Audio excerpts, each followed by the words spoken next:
Perwisyo ang sumalubong sa maraming pasaherong nagmula sa Semana Santa break. Ngayon kasi ang unang araw ng mas mahigpit na pagbabawal ng MMDA sa pagbaba at pagsakay sa mga pasahero ng mga provincial bus sa EDSA. Nakatutok si Mark Salazar. Noon pa inanunsyo ng MMDA ang patakarang sa terminal lang pwedeng magsakay at magbaba ang mga provincial bus. Pero meron pa rin mga pasaherong hindi nakakaalam. Dapat nagawa-warning sila na na bawal na pala dito. Unang pasok pa lang Kaya alasin ko pa ako dito nag-aantay. Ayun sana sakay sana kami noon, ayaw huminto Maraming pasahero ang napilitang sumakay muli ng bus papunta sa mga terminal para makasakay naman ng bus papuntang probinsya. Saan po kami ngayon sasakay? Maglakad na lang siguro kami. Punta doon. Maglakad na lang. Tara, lakad tayo. Natikita ng ilang bus na nasaktuhan sa bawal. Hindi naman kami na-inform sir na... Makinig tayo sa news, magbasa tayo ng dyaryo. Ha? Makinig tayo ng news, magbasa tayo ng dyaryo. Matagal na namin sinasabi to. Kung di mo alam ng mga bus operators nyo.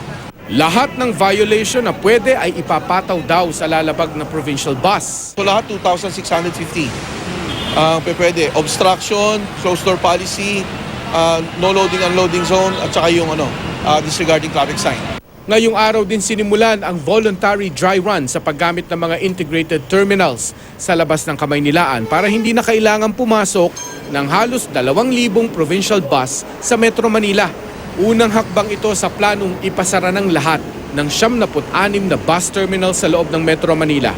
Ang mga manggagaling sa norte hanggang Valenzuela Interim Terminal na lang. Ang mga galing Katimugan ay hanggang Santa Rosa na lang o kaya'y sa PITX sa Parañaque. Bago ho sana sabihin na hindi maayos, hindi pa handa, hindi pa ready, hindi maganda, kaya ho tayo nagkakaroon ng dry run para ho mabisita ng ating mga bus drivers and at the same time ng mga commuters po natin.